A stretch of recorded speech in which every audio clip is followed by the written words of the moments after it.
No princípio, antes de cidades, antes de templos, antes de reis e impérios, Deus plantou um jardim. Antes do altar, houve a árvore. Antes do sacrifício, houve a vida. E desde então, as árvores atravessam toda a história sagrada como sinais vivos da presença, da aliança e do propósito de Deus. Algumas nasceram no Éden, outras sustentaram altares, templos, reis e profetas. Todas falam.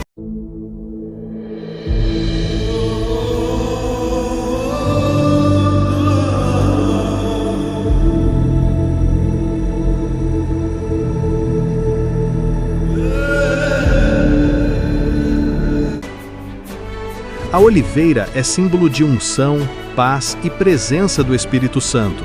Do seu fruto vinha o óleo que alimentava a menorá, o candelabro de 7 braços que estava no tabernáculo e, mais tarde, nos 2 templos de Jerusalém. Sua chama jamais poderia se apagar, pois representava a presença contínua de Deus entre o seu povo. A figueira simboliza a condição espiritual do homem. Foi com suas folhas que Adão e Eva tentaram cobrir sua nudez após a queda. Mais tarde, ela seria usada por Jesus como sinal de alerta, de frutificação e de juízo. A videira representa a vida que flui de Deus para o seu povo. O vinho fala de alegria, de aliança, de sangue e de redenção. Séculos depois, o próprio Cristo diria: "Eu sou a videira verdadeira". A palmeira, a tamareira de Israel, é símbolo de vitória, retidão e resistência no deserto. Suas folhas foram erguidas quando Jesus entrou em Jerusalém, sendo aclamado como rei. O cedro do Líbano simboliza glória, força e majestade. Sua madeira foi usada na construção do Templo de Salomão, revelando que aquilo que é sólido na criação também pode servir à glória de Deus.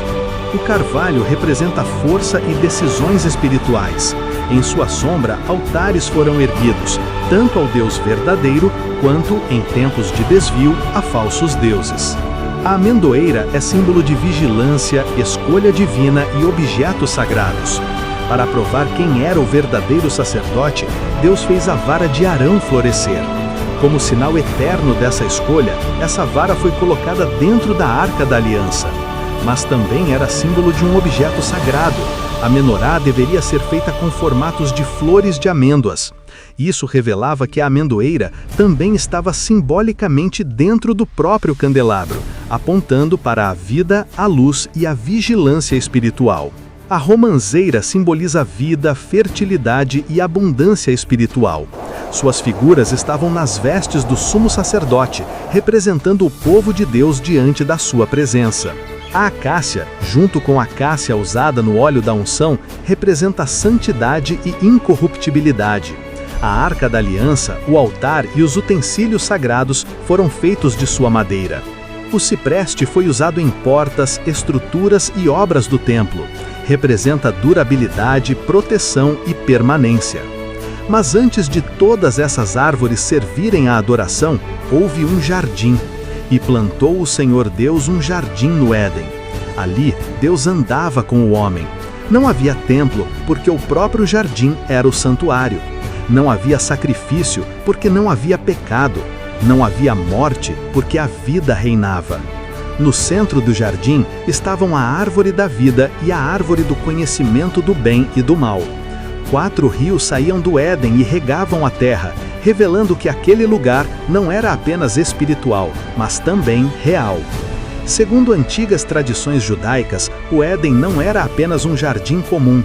Era um local elevado espiritualmente, onde o céu tocava a terra. Algumas dessas tradições afirmam que o local onde mais tarde estaria o Templo de Jerusalém seria espiritualmente uma continuidade do Éden. Não como posição geográfica certa, mas como centro da presença de Deus entre os homens. O Éden teria sido o primeiro santuário, o templo, o santuário restaurado. Mas o homem caiu, o pecado entrou, o acesso à árvore da vida foi fechado. um querubim passou a guardar o caminho. O jardim ficou para trás. Desde então, a história da humanidade se tornou uma longa caminhada de volta ao jardim perdido. As árvores que antes estavam no Éden agora aparecem no tabernáculo, no templo, nos salmos, nos profetas e nos ensinos de Jesus, como marcas de um plano que nunca foi abandonado. Agora eu quero perguntar a você, qual dessas árvores mais falou ao seu coração? Deixe aqui nos comentários.